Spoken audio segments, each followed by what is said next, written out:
സാധാരണയായി ഏറ്റവും കൂടുതൽ അച്ചടക്കമുള്ള പാർട്ടിയായിട്ട് ഏറ്റവും കൂടുതൽ കൃത്യമായി പാണക്കാട് ശിഹാബ് തങ്ങളുടെ അവിടെ നിന്ന് പാണക്കാട് ഹൗസിൽ നിന്ന് കൃത്യമായി ഒരു ലിസ്റ്റ് അപ്രൂവ് ചെയ്ത് വന്നു കഴിഞ്ഞാൽ പിന്നെ പഞ്ചപുച്ഛവും അടക്കി യാതൊരു കുഴപ്പമില്ലാതെ നിൽക്കുന്നൊരു പാർട്ടിയാണ് ലീഗ്. അവർ വേറെ ഒന്നും അവർക്ക് പറയാനില്ല. അത് കുഞ്ഞാലിക്കുട്ടി സാഹിബും MK മുനീർ സാഹിബ് അങ്ങനെ വളരെ സീനിയർ PMA സലാമിനെ പോലുള്ള പിന്നെ തങ്ങൾ കുടുംബത്തിലെ അംഗങ്ങൾ വളരെ സീനിയറായിട്ടുള്ള നേതാക്കൾ ഒരു ലിസ്റ്റ് പ്രഖ്യാപിച്ചു കഴിഞ്ഞാൽ പിന്നെ അവിടെ രണ്ടാമതൊരു ചോദ്യമൊന്നുമില്ല. പക്ഷേ ഇപ്പോൾ വളരെ വ്യാപകമായിട്ടാണ് മുസ്ലിം ലീഗിൻ്റെ സ്ഥാനാർത്ഥികൾക്കെതിരെ വിമത ശല്യം വന്നിരിക്കുന്നു എന്ന വാർത്തയാണ് മലപ്പുറത്ത് നിന്ന് വരുന്നത്. PMA സലാമിൻ്റെ വാർഡിൽ പോലും വനിതാ ലീഗിൻ്റെ ആളുകൾ വിമതരായി മത്സരിക്കുന്നു. അതിശക്തമായ അധികാരത്തിൻ്റെ സ്ഥാനാർത്ഥിത്വം കിട്ടാത്തവരുടെ അധികാരമോഹത്തിൻ്റെയും അല്ലെങ്കിൽ അനർഹർക്ക് കൊടുത്തു എന്നുള്ള പണമുള്ളവർക്ക് 2-3 പ്രാവശ്യത്തിൽ കൂടുതൽ പറ്റില്ല എന്ന് പറഞ്ഞതിൽ ഇളവ് കൊടുത്തുകൊണ്ട് കുറേ പേർക്ക് കൊടുത്തു. അങ്ങനെയുള്ള വ്യാപകമായ പരാതികളുമായിട്ടാണ് ലീഗിൻ്റെ ലിസ്റ്റ് പുറത്തു വന്നിരിക്കുന്നത്. വലിയ തോതിലാണ് വിമത ശല്യം ലീഗിനെ തലവേദനയായി മലപ്പുറത്ത്, കോഴിക്കോട്, വയനാട്, കണ്ണൂർ, കാസർഗോഡ് ജില്ലകളിൽ വളരെ വ്യാപകമായ രീതിയിലാണ് ലീഗിന് തലവേദനയായിരിക്കുന്നത്.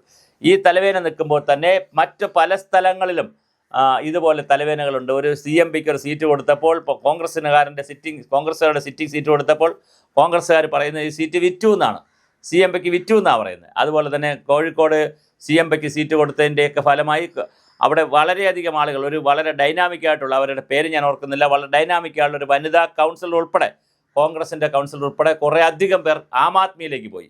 ഇനിയിപ്പോൾ അവിടെ കോഴിക്കോട് നഗരസഭയിൽ ആം ആദ്മി ജയിച്ച് വരുമോ എന്നറിയില്ല. മൊത്തത്തിലല്ല, ഈ പിന്നെ നമ്മുടെ ചില സീറ്റുകളിലെങ്കിലും ആം ആദ്മി ജയിച്ച് വരുമോ എന്നറിയില്ല. കാരണം സിറ്റിംഗ് കൗൺസിലർമാരടക്കം ആം ആദ്മിയിലേക്ക് പോയിട്ടുണ്ട്. അങ്ങനെ ഇങ്ങോട്ട് വന്നാൽ തിരുവനന്തപുരം വിഴിഞ്ഞം വരെയുള്ള സ്ഥലങ്ങളിലെടുത്താൽ വിഴിഞ്ഞത്ത്, പൂവാർ ഭാഗത്ത് കോൺഗ്രസിനകത്ത് വിൻസെൻറ്റുമായിട്ടുള്ള തർക്കത്തിൽ സ്ഥലം MLA വിൻസെൻറ്റുമായിട്ടുള്ള തർക്കത്തിൽ യൂത്ത് കോൺഗ്രസ് നേതാവ് രാജിവെച്ചിട്ടുണ്ട്. അങ്ങനെ ഓരോ സ്ഥലങ്ങളെടുത്താൽ വിമതന്മാരുടെ അയ്യൊരു കളിയാണ് ഓരോ സ്ഥാനാർത്ഥി. പിന്നെ പാർട്ടി മാറ്റം എന്ന് പറഞ്ഞാൽ നല്ല രസകരമാണ്. CPM നിന്ന് കോൺഗ്രസിൽ പോകുന്നു, കോൺഗ്രസിൽ നിന്ന് BJP പോകുന്നു, BJP നിന്ന് തിരിച്ചു വരുന്നു, പഞ്ചായത്ത് പ്രസിഡന്റ് മാറുന്നു, പിന്നെ മുൻ പഞ്ചായത്ത് പ്രസിഡന്റുമാർ മാറുന്നു, കമ്മിറ്റി അംഗങ്ങൾ മാറുന്നു.